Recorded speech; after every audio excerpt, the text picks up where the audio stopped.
Hello everyone, thank you very much for joining us for another story here at Annie Narrates. The title for this one goes like this.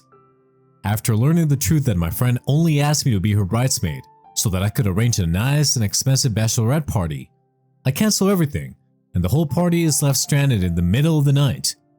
The friend calls me angrily and yells at me, but I expose her to her fiance, and now her relationship is ruined. Hi, I, Harper, 33 female, did something that ruined my friend Susan, 32 female relationship. Now, before you guys judge, I think you should hear the story. Now, I have been friends with Susan for almost 15 years. We met back way in college, in one of those big freshman year survey courses. You know, the kind where the professor stands way down in front of a massive lecture hall and you're just one face in a sea of hundreds. Well, we ended up getting assigned to the same project group and hit it off from there. I wouldn't say we were inseparable or anything, but we became good friends. We'd grab lunch sometimes between classes, go to the occasional party together, that kind of thing. After college, we kept in touch pretty well for a while. We lived in different cities, but we'd see each other a few times a year. Maybe a weekend visit, or meeting up halfway if one of us had a road trip planned. We weren't the type to have long heart-to-heart phone calls on the regular, but you know how it is. Life gets busy, especially after those first few years out of school. To be honest, it's been at least 3 years since we last talked. Jobs, relationships, and just the general whirlwind of life kind of got in the way. That's why I was totally surprised when I saw Susan's name pop up on my phone. I had no idea she was even in a serious relationship, let alone getting married. But hey, when she said she wanted me to be a bridesmaid, I was absolutely thrilled for her. I mean, it's not every day your old college friend asks you to be a part of their big day. Of course, it also got me thinking, how do you go from being casual college buddies to full-fledged bridesmaid? There's definitely a lot that I don't know, but honestly, that's a part of what makes this whole thing even more exciting. It'll be like catching up with an old pal after a long time away, but with the added sparkle and craziness of wedding planning. I'm sure there'll be plenty of questions and maybe even a few awkward moments after such a long time, but that just comes with the territory, right? I didn't know what to expect. I had only been a part of a wedding party once before, when I was the maid of honor for my best friend Katie. That was a whole other level of crazy. We took a wild girls trip to Bali. Beaches, cocktails with those little umbrellas, even a day hanging out with monkeys. Katie was always an adventurous one, and I was down for whatever she wanted. Since it was my best friend and honestly, I'm doing pretty well for myself financially, I covered the majority of the trip. It was a blast, even if planning everything had secretly stressed me out big time. So here I was, suddenly added to this group chat, and the other maid of honor was already laying out all these plans for a weekend in Miami. Think swanky hotel on the beach, poolside cabanas, a fancy boat cruise, the whole 9 yards. It sounded incredible, don't get me wrong, but it also sounded incredibly expensive. All the plans were being made for the group. Everyone seemed super excited about the poolside cabanas and the sunset boat cruise. But then, the maid of honor texted me separately. She asked if I would be willing to take care of all the actual bookings for the Miami trip. You know, securing their hotel rooms, finalizing the yacht reservation, that kind of stuff. At first, I admit it felt a little weird. I mean, I get why she would want to streamline things and have one person handle the logistics. Hurting a bunch of people to get deposits and confirmations on time, that's a recipe for disaster. But still, wasn't this technically her job as a maid of honor? Then again, maybe she was just overwhelmed with everything else on her plate. And let's face it, I'm kind of an organization freak. I get a weird satisfaction from color-coded spreadsheets and neatly arranged timelines. So in the end, I said that I would do it. I dove right in, securing the best group rate I could find at that swanky beachfront resort, double-checking with the yacht company about foods and drinks, the whole deal. All that was left was to split the cost. I even went the extra mile and created a quick online form for everyone to easily submit their payments, then send the links and invoices in the group chat. Now, it's important for you to note that we had booked our flights separately. Most of the wedding party would have been arriving before me. When the weekend finally came around, I was so excited. I'd packed my cutest swimsuit, a couple of breezy cover-ups, the whole beachy glam vibe. After weeks of staring at spreadsheets of hotel room types and boat excursion packages, I was ready to kick back and celebrate Susan. The night before my flight, I figured it was time to check in with the maid of honor to make sure everything was settled on the money front. I mean, we're talking a sizable chunk of change here, especially when you factor in that super luxe hotel and the yacht rental.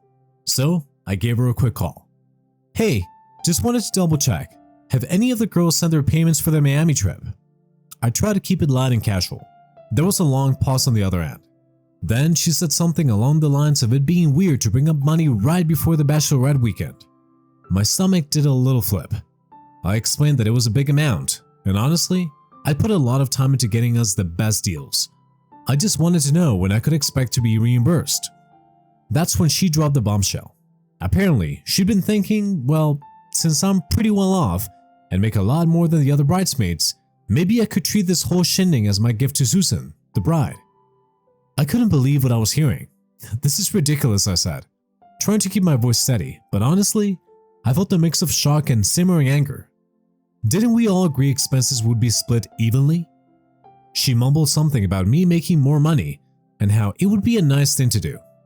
Then came the real kicker. Look, you paid for that whole Bali trip for Katie, right? Why not do the same for Susan? My jaw almost dropped. How did she even know about that? A wave of betrayal washed over me. Had Susan been gossiping about how much I'd spent on her best friend's bachelorette? The thought made me a little sick.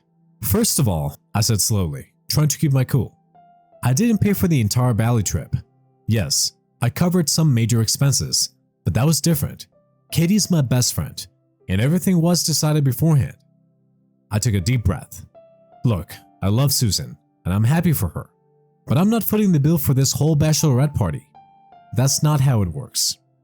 My voice was probably sharper than I intended, but I couldn't help it. I felt blindsided, and to be honest, a little insulted. Being generous with my best friend was one thing. Being expected to be open-wallet for someone I barely knew these days, that felt completely wrong. I told her this was ridiculous and that I was going to talk to Susan about this. Before she could even protest, I ended the call. My hands were shaking slightly with frustration as I pulled up Susan's number. This needed to be sorted out, and right now. Hey Susan, as I said, she picked up, trying to keep my tone level. Unfortunately, I couldn't completely hide the strain in my voice. I explained the entire situation, from the maid of honor's out of the blue payment suggestion to her knowing about the Bali trip. The disappointment must have been clear, because Susan immediately went into defensive mode. Look, I didn't ask her to say those things, she insisted. Let's just deal with this after the trip is over, okay? My stomach sank. Sure, she hadn't explicitly told her friend to ask me for money, but come on. It was obvious she was hoping that I would magically pick up the tab. Susan, I began, forcing myself to stay calm. Being well off doesn't mean I don't need money back. It's the principle of the thing. There was a long silence on the other end. It became crystal clear. I wasn't just some old college friend Susan was happy to have at her wedding. To her, I was a walking bank account. A way to have a fancy bachelorette she wanted without straining her own finances. The realization hit me like a ton of bricks. It was obvious she'd only included me in the wedding party for this exact reason. Heartbroken doesn't even begin to describe how I felt. So, I decided that I was going to teach them all a lesson. A wave of defiant anger started bubbling up inside me. Fine, they wanted to play games? I could play too. The first stop is the hotel. I dialed the number, fingers drumming impatiently against my suitcase as I waited for someone to pick it up. Hi, I need to cancel my reservations for the upcoming weekend, I said, my voice crisp and businesslike. The reservation agent sounded apologetic as he explained their strict cancellation policy. No refunds this close to the date. I felt a momentary pang of regret as I pictured that gorgeous pool and all the fun we might have had. But that vanished quickly. It's fine, I replied firmly. I understand. Please go ahead and cancel it anyway. There was a slight hesitation in his voice as he processed the cancellation. Done. Next, the yacht. Luckily, their policy wasn't quite as strict. I managed to recoup a decent percentage of my deposit. It wouldn't cover everything, but honestly, it felt better than giving that money to a group of people who clearly didn't value my friendship. They all still thought that I was flying into Miami as planned, ready to celebrate. Little did they know, I just pulled the rug out from under their entire weekend. A few hours later, as I figured the wedding party was probably starting to check into their Miami paradise, my phone lit up like a Christmas tree. Calls and texts, mostly from Susan and the maid of honor, flooded in. I ignored them all, letting the notifications pile up. Then, tempted by a twist sense of curiosity, I hit play on one of Susan's voicemails. Her usual bubbly voice was gone, replaced by a panicked, tear-soaked rant. How could I do this to her? Didn't I realize how much this weekend meant to her? She even brought up the whole best friends forever thing from college, which felt like a major low blow considering. The maid of honor's voicemail was even more frantic. It was the middle of the night in Miami. They were stranded and exhausted, and I had apparently ruined everything. She ended up with a guilt-tripping plea, something about how disappointed the other bridesmaids would be in me. Later on, a mutual friend filled me in on the rest of the Miami debacle. Apparently, with no hotel rooms and the yacht rental bust, they'd scrambled to salvage their weekend. That swanky beachside resort I'd spent hours researching, replaced by a cramped budget hotel somewhere off the main strip. Honestly, a small part of me felt a twinge of guilt, but then I remembered Susan sobbing down the phone and the maid of honor's manipulative messages. No, they made their choices, and now they had to face the consequences. The whole situation left me feeling a strange mix of satisfaction and sadness. Yes, I'd probably burned some bridges, but I'd also stood up for myself. And maybe, just maybe, this experience taught Susan a valuable lesson. Friendship isn't about how much money you can spend on someone. It's about genuine connection and respect. That's something a fancy hotel and a chartered yacht could never buy. However, the next day, I made the mistake of answering a call from an unknown number. Turns out, Susan had borrowed someone else's phone to get through to me. Before I could even say hello, she launched into a full-blown tirade. "How dare you ruin my bachelorette party?"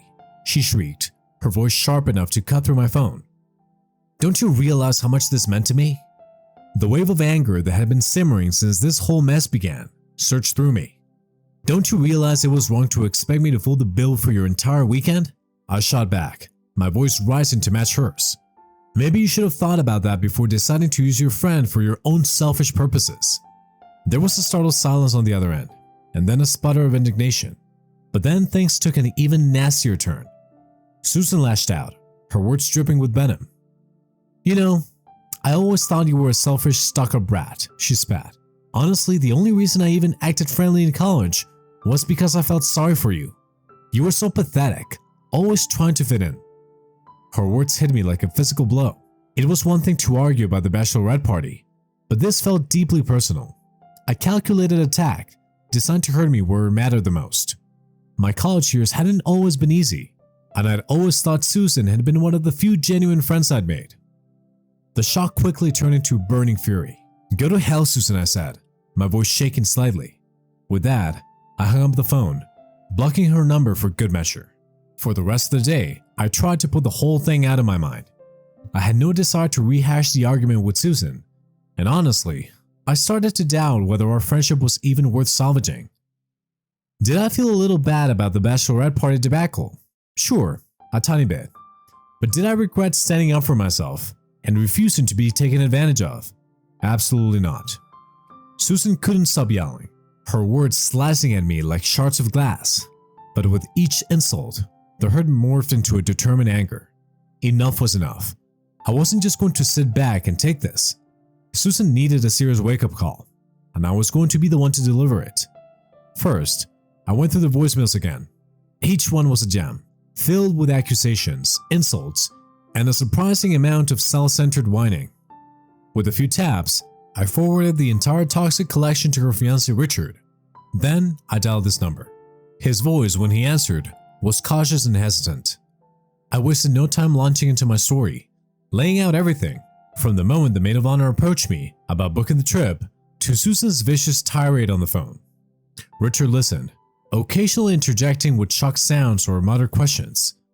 I had no idea," he said when I'd finally finished. "I need to talk to Susan. Thank you for telling me this." His voice was thick, laced with an emotion I couldn't quite decipher. He hung up, and the aftermath began to set in. News traveled fast in our friend circle. Rumors swirled, and within a few days, the word was out. The wedding was off.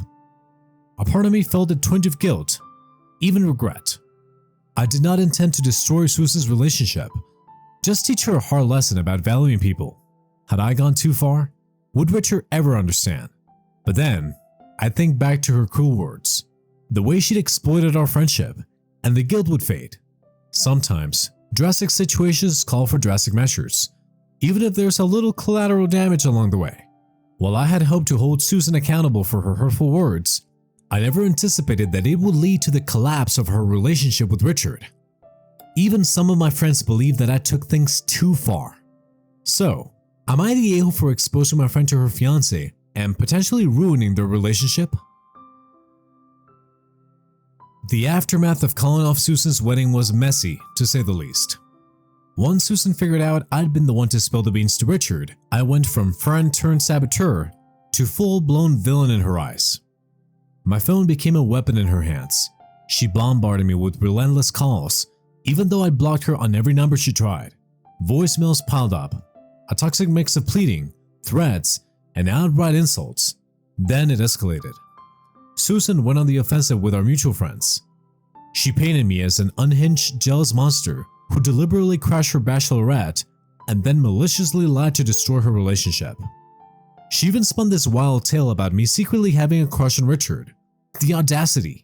It was ridiculous and infuriating, but sadly, not entirely ineffective. Some of our friends were confused and caught in the crossfire of conflicting stories. It was classic Susan, manipulating the narrative to make herself the victim and make me the enemy. For a while, I felt isolated, doubting myself. Had I overreacted? Was I the bad guy in this situation? But amidst the doubt and frustration, a few close friends saw through Susan's lies. They knew my character and knew that this level of drama just wasn't my style. Their unwavering support pulled me back from the brink of self-doubt. It reaffirmed something important. True friends don't just believe you, they know you. Then some of our other mutual friends reached out. They were hesitant, unsure of who to believe. I took a deep breath and explained everything. The Miami trip, the maid of honor's proposition, the awful voicemails. Some of them were shocked, apologizing for even questioning me. Others seemed convinced but admitted it would take some time to process. I didn't blame them. Susan and I had been friends for a long time, but even though her smear campaign hurt, it also forced me to realize some hard truths about the kind of person she really was. The battleground quickly shifted to social media. Susan and her loyal maid of honor unleashed a flurry of Facebook posts painting me as the villain of the story. I refused to engage directly or try to defend myself publicly. Those who mattered to me knew the truth, and I didn't feel the need to justify myself to anyone else. However, curiosity got the better of me sometimes, and I couldn't resist picking at the comments. Susan's post devolved into a cringe-worthy combination of self-pity and straight-up character assassination. She dredged up awkward stories about me from our college days, labeling me as that weird, bookish girl nobody liked. Apparently, befriending me back then had been a selfless act of charity on her part, and now, blinded by my newfound wealth, I was nothing but a snobby, backstabbing monster. The comment section was a mixed bag. Some people jumped on the Susan pity bandwagon. Others questioned her very public meltdown. But then there was Katie. My fearless, loyal Katie dived headfirst into the fray. She didn't hold back, calling out Susan's lies and reminding everyone how back in college, Susan was the one who used to tag along with me, desperate for a study buddy or an invite to a cool party. The whole ordeal forced me to confront some uncomfortable truths about Susan. Our college friendship hadn't been as genuine as I thought. She'd used me, tried to exploit my generosity, and then, when I stood up to her, resorted to lies and manipulation to try and tear me down. Looking back, I realized there were always little red flags. A dismissive comment here, a backhanded compliment there.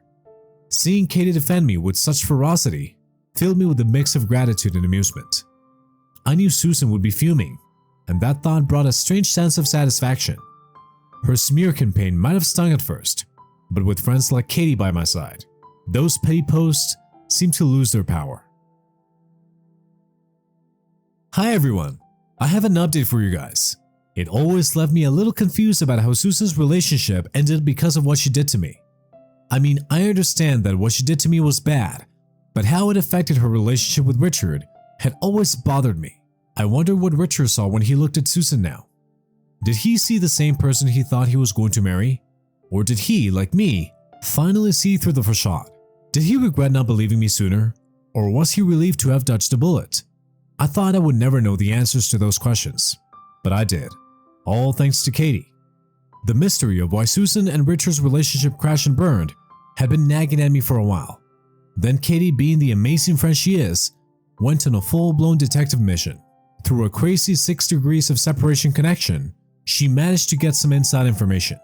Turns out, money troubles had been plaguing their relationship for a long time. Apparently, Susan had a serious shopping addiction. She loved designer clothes, expensive accessories, the whole 9 yards, and a significant portion of her spending spree was funded by Richard's credit cards. He tried to talk to her about it, gently at first, then more seriously as the bills piled up.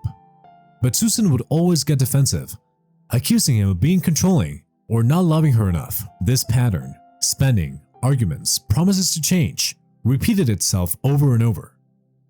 The whole wedding fiasco only added another layer to the mess. From what I pieced together, their wedding had spiraled into an extravagant, budget-busting affair. Susan, fueled by bridezilla madness, was determined to have the most lavish wedding imaginable.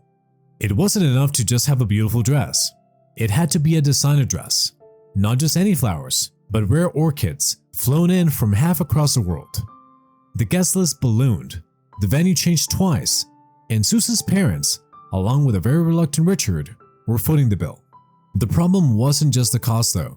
Susan's constant demands and diva behavior exposed an ugly side of her personality. Richard witnessed arguments with vendors, meltdowns over minor details, and worst of all, she began to lie about purchases. She'd hide shopping bags, fudge the numbers on receipts, and even sneak extra charges onto Richard's credit card, hoping he wouldn't notice.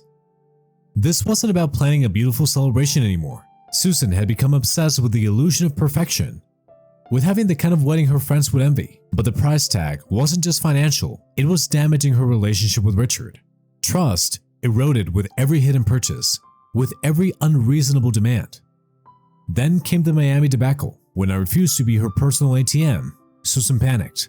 She told Richard it was some emergency, maybe a sick relative or a car trouble. Who knows what lies she spun.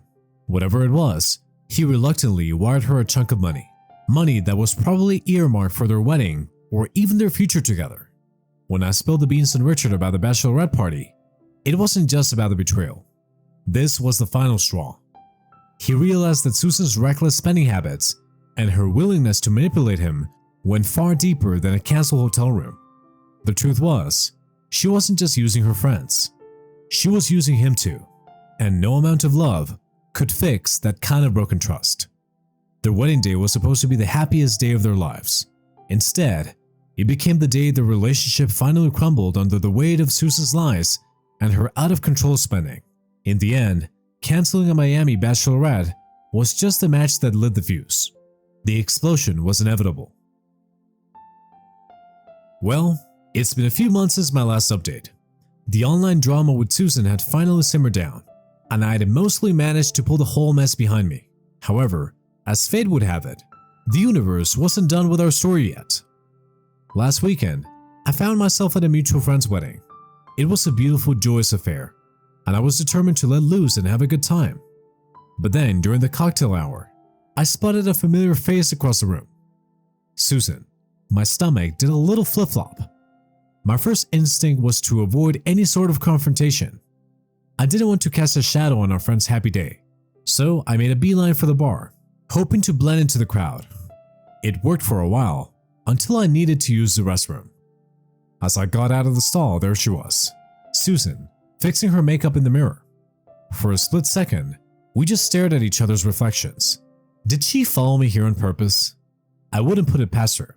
Well, look who it is, she said, her voice dripping with sarcasm. The infamous party crasher. Here we go again. Even at a wedding, Susan couldn't resist stirring up drama.